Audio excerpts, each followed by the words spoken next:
এখানে আই গেছে আমরা সবাই সালাম দেই, ঠিক না? আসসালামু আলাইকুম, আপনার উপর শান্তি বর্ষিত হোক। আজকে বাসায় যে আপনারা একটা ছোট্ট এক্সপেরিমেন্ট করতে পারেন।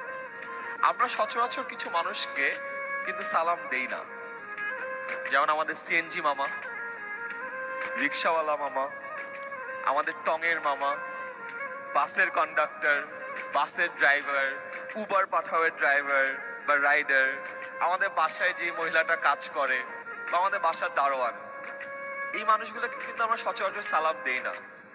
আজকে বাসায় যে একটা ছোট কাজ করেন, আপনার দারোয়ান কিন্তু আপনাকে প্রতিদিন সালাম দেয়, ঢুকতে সালাম দেয়, বেরোতে সালাম দেয়, যে সালাম স্যার, সালাম স্যার, সালাম স্যার।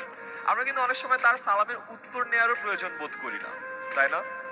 আজকে ছোট্ট একটা কাজ করেন, বাসায় যে আপনার দারোয়ানকে আপনি সুন্দর করে একটা সালাম দেন, যে আসসালামু আলাইকুম মামা, কেমন আছেন? এবং মজার ব্যাপার হলো আপনি অবাক হয়ে তাকিয়ে